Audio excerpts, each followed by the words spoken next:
Hello students, আমি Nitish sir জ্ঞানজ্যোতি coaching সেন্টারের পক্ষ থেকে তোমাদের প্রত্যেককে জানাই আরও একবার স্বাগত। তো স্টুডেন্টস, আজকে আমি তোমাদের সঙ্গে আলোচনা করব এনইপি 4 ইয়ার আন্ডার গ্র্যাজুয়েট প্রোগ্রামের অধীনস্থ যে সমস্ত ছাত্রছাত্রীরা যারা নর্থ বেঙ্গল ইউনিভার্সিটি আন্ডারে বিভিন্ন কলেজগুলোতে পড়াশোনা করছো তাদের জন্য আজকের এই ক্লাসটি ভীষণ গুরুত্বপূর্ণ।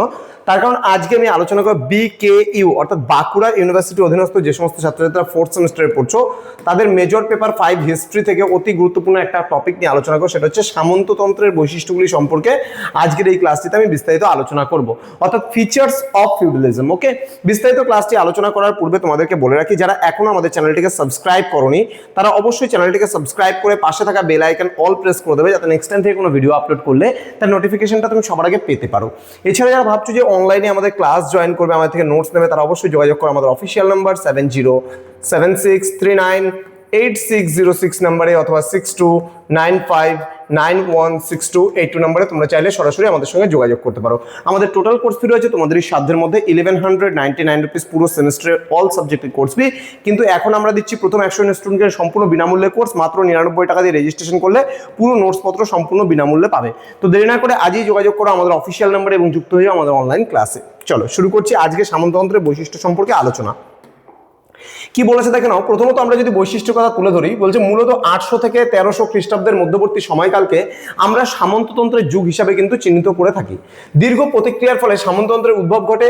অনেক সময় এই প্রতিক্রিয়াগুলিকে সামন্ততন্ত্রের বৈশিষ্ট্য হিসাবে কিন্তু চিহ্নিত করা যায়। ওকে, কি রয়েছে? 1 নম্বর বলছে সামাজিক শ্রেণী বিভাজন। সামাজিক শ্রেণী বিভাজনের মাধ্যমে কিন্তু সামন্ততন্ত্রের বৈশিষ্ট্যগুলো কিন্তু প্রকট হয়ে ওঠে। আমি আগের দিন লাস্ট ক্লাসে যখন তোমাদের পড়িয়েছিলাম যে সামন্ততন্ত্র কি, সেখানে তোমরা নিশ্চয়ই বুঝে গেছো যে এবারে কৃষক থেকে শুরু করে জমিদার পর্যন্ত এবং উচ্চ শ্রেণীতে যারা রয়েছে তাদের যে এই যে পুরো ল্যান্ড যে সিস্টেমটা রয়েছে সেটাকে আমরা সামন্ততন্ত্র বলছি।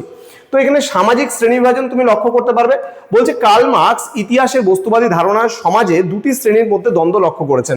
এই দ্বন্দ্বটা কি?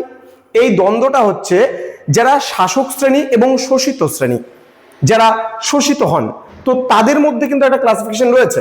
তো বলছে একটা হলো শাসক এবং অপরটি হলো শোষিত। আমি বললাম শাসক শ্রেণী মানে কি? যারা শাসন করে, আর শোষিত শ্রেণী মানে কি? যারা শোষিত হয় বা শাসিত হয়। আচ্ছা, এইভাবে সামন্ততন্ত্রের মধ্যেও কিন্তু বৈশিষ্ট্য লক্ষ্য করা যায়। সামন্ততন্ত্রের উঁচুতে ছিল লর্ড বা সামন্ত প্রভু, যাকে বলা হতো শাসক শ্রেণী। এদের কাজ ছিল শাসন করা। অন্যদিকে আমরা ভূমিদাসদের কথা বলতে পারি এবং নাইটদের কথা বলতে পারি, এরা ছিল কিন্তু শোষিত শ্রেণী, মানে এরা এই সামন্ত প্রভুদের দ্বারা কিন্তু শোষিত হতেন। দেন বলছে লর্ড এবং ভ্যাসেলের কিন্তু সম্পর্ক। সামন্ততন্ত্রের বৈশিষ্ট্যের মধ্যে কিন্তু লর্ড এবং ভ্যাসেলের পারস্পরিক সম্পর্কটিও কিন্তু বিদ্যমান হয়ে রয়েছে। সামন্ততান্ত্রিক কাঠামোতে সামন্ত প্রভুর ওপর ভ্যাসাল যেমন কর্তব্য পালন করতেন, এইভাবে কিন্তু লর্ড এবং ভ্যাসেলের প্রতি কিন্তু অনেক কিছু দায়িত্বও কিন্তু পালন করতেন। ঠিক আছে, চলে আসবো নেক্সট পয়েন্টে। আমরা কি বলেছে দেখো, এখানে বলছে জমি বিভাজন। সামন্ততন্ত্রে কিন্তু আরেকটা বৈশিষ্ট্য হচ্ছে জমি বিভাজন। কি বলছে? সামন্ততন্ত্রে জমির বিভাজনের স্থায়ী মানে অস্তিত্ব ছিল। জমির মালিক ছিলেন সম্রাট, কিন্তু তিনি লর্ডদের জমি সত্ত্ব হিসাবে ভোগ করতে দিতেন। লর্ডদের কাছ থেকে ভ্যাসালরা জমি পেতেন, ভ্যাসালদের কাছ থেকে কৃষকরা কিন্তু জমি পেত। এইভাবে সামন্ততান্ত্রিক ব্যবস্থা কিন্তু সৃষ্টি হয়। দেন ক্ষমতার বিভাজনের কথা আমরা বলতে পারি। ক্ষমতার বিভাজনে কি রয়েছে?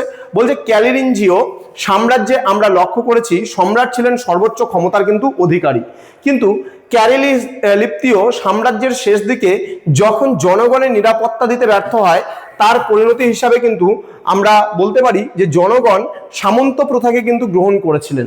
তাহলে জনগণ ধীরে ধীরে সামন্ত প্রথাকে কিন্তু গ্রহণ করেছিলেন এই মানে সাম্রাজ্যে।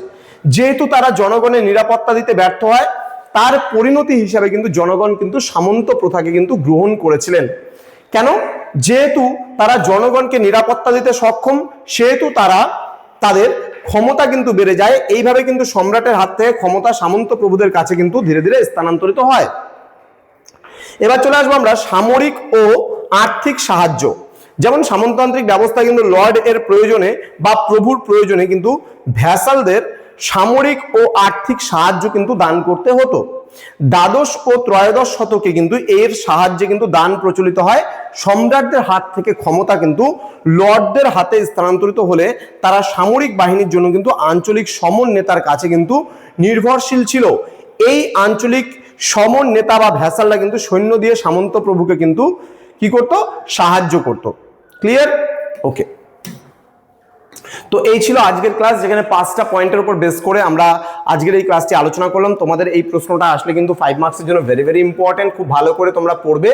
তো স্টুডেন্টস, আমাদের এই অফিসিয়াল নাম্বারটি সেভ করে রাখো এবং আমাদের সঙ্গে যোগাযোগ করো। ইতিমধ্যে প্রচুর ছাত্রছাত্রী কিন্তু এই ফ্রি কোর্সটাতে যুক্ত হয়ে গেছে। মাত্র 99 রুপিস তোমাদের রেজিস্ট্রেশন ফিস, আর বাদ বাকি 1199 রুপিস কিন্তু আমাদের কোনো ফিস পেইড করতে হবে না, সম্পূর্ণ বিনামূল্যে আমরা তোমাদেরকে প্রোভাইড করছি। দেখা হচ্ছে খুব তাড়াতাড়ি আরও একটা নতুন ক্লাস নিয়ে তোমাদের সঙ্গে। তোমরা প্রত্যেকেই ভালো থেকো, সুস্থ থেকো। Thank you so much, thanks for watching after all, thank you.